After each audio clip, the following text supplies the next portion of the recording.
आज की कहानी कंजूस सेठ। एक बार की बात है, माधवपुर गांव में धनीचंद नाम का एक सेठ रहता था। धनीचंद धनवान होने के साथ साथ बहुत कंजूस और मक्कार था। उसके पास कोई भी नौकर ज्यादा दिन तक नहीं टिकता था, क्योंकि वह काम पर रखने से पहले नौकर के सामने 3 शर्त रख देता था, जिनको कोई भी पूरी नहीं कर पाता था। एक दिन मदन नाम का एक लड़का सेठ के पास नौकरी मांगने आया। वह सेठ से बोला, सेठ जी, मैं बहुत दूर से आया हूँ, क्या आप मुझे अपने यहाँ पर नौकरी पर रख लेंगे? ठीक है, मैं तुम्हें नौकरी पर तो रख लूंगा, लेकिन मेरी 3 शर्तें हैं। क्या शर्त है आपकी?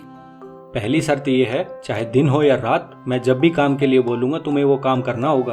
और दूसरी शर्त, तुम्हें दिन भर में सिर्फ एक टाइम खाना मिलेगा। और तीसरी शर्त ये है, अगर तुम खुद नौकरी छोड़कर जाते हो तो तुमको मुझे 1 साल के पगार जितना पैसा देना होगा।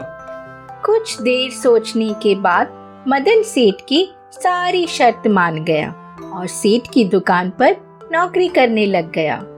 सेठ बहुत कंजूस था। वह मदन को गोदाम से भारी भारी बोरियां लाने को कहता। मदन दिन भर काम करता और उसको दिन में केवल एक ही बार भोजन मिलता, जिससे वह दिन प्रतिदिन कमजोर होता जा रहा था। कुछ दिन तक ऐसा ही चलता रहा। एक दिन सेठ की बीवी ने उसको भोजन में बहुत कम रोटी दी। मैं दिन भर इतना काम करता हूँ, लेकिन इसके बावजूद भी इतना कम भोजन, इससे मेरा पेट कैसे भरेगा? चुपचाप खा ले जो मिल रहा है। तू काम ही कितना करता है दिन भर में, इतना खाना मिल रहा है, ये थोड़ा है क्या? ये सुनकर मदन का मन अंदर से टूट गया, क्योंकि वो दिन भर मेहनत करता और इसके बदले उसको ये सब सुनने को मिला। सेठ जी, ऐसे तो नहीं चल पाएगा, मुझे ऐसी नौकरी नहीं करनी। अरे इतनी अकड़ किस बात की? अभी से छोड़ दो नौकरी, लेकिन मेरी शर्त याद है ना, अब तुम खुद छोड़कर जा रहे हो नौकरी। मालिक, मेरे पास इतने पैसे होते तो मैं नौकरी करता ही क्यों? मुझे नहीं पता, चाहे अपना घर बेचो या जेवर, तुमने मुझे वचन दिया था, उस वचन को पूरा करना तुम्हारा फर्ज है। फिर कुछ देर सोचने के बाद मदन कहने लगा, ठीक है, मैं वचन के अनुसार आपको पैसे दे दूंगा। फिर मदन अपने गांव लौट आया और अपने घर से अपने स्वर्गवासी माँ के कंगन लेकर गांव के सुनार के पास गिरवी रखकर उसके बदले जो पैसे मिले उनको ले जाकर उसने वादे के अनुसार सेठ जी को दे दिए और अपने घर की तरफ चल दिया। वो रास्ते से जा रहा था तो उसके बचपन का दोस्त कृष्णा मिल गया। अरे मदन, कहाँ जा रहे हो? क्या हुआ? कुछ उदास लग रहे हो। फिर मदन ने अपने साथ हुई घटना के बारे में अपने दोस्त को बताया।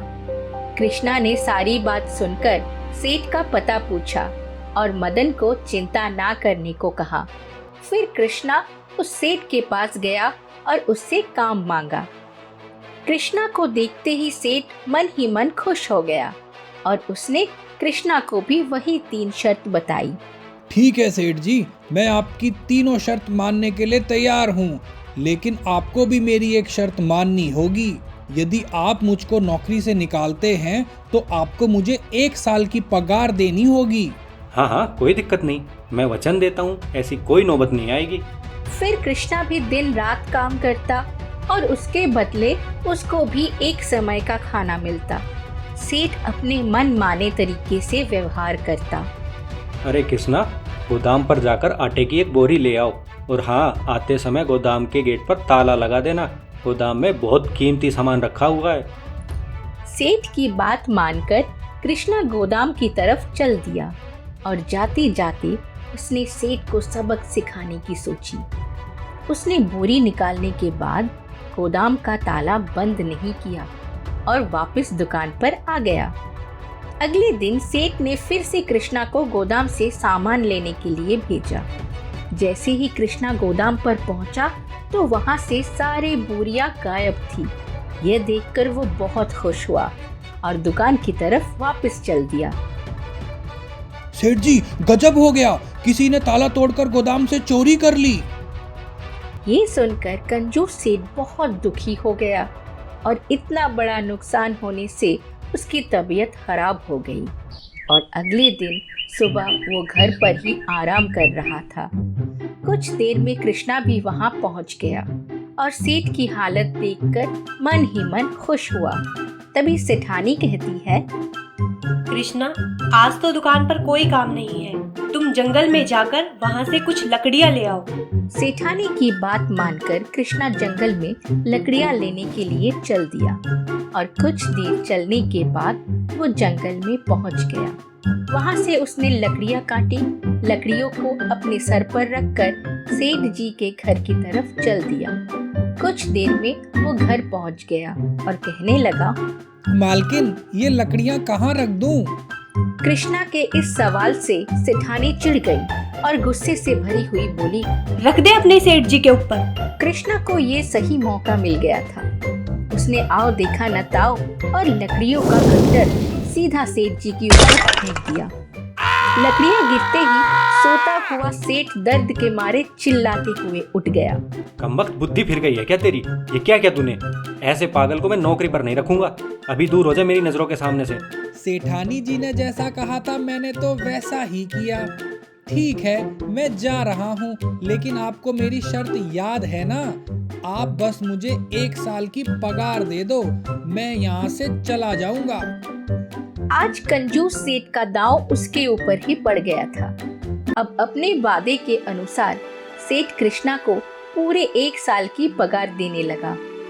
तब रमेश ने सेठ को सारी बात बता दी कि वह अपने दोस्त मदन का बदला लेने के लिए वहां आया है और बिना पैसे लिए वहां से चला गया।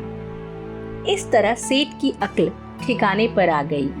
अब सेठ और उसकी पत्नी को अपनी गलती का एहसास हो गया। अगले दिन सेठ ने मदन को बुलाया। मदन, ये लो तुम्हारे पैसे। दोस्त, मुझे माफ करना, मुझसे बहुत बड़ी गलती हो गई और आज के बाद मेरी कोई 3 शर्तें नहीं है।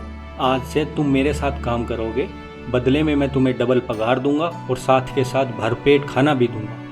अपने पैसे और नौकरी फिर से पाकर मदन बहुत खुश हो गया। अगर आपको हमारी ये कहानी अच्छी लगी तो जल्दी से इस वीडियो को लाइक कर दो और हाँ, चैनल को सब्सक्राइब करना तो आप बिल्कुल भी मत भूलना।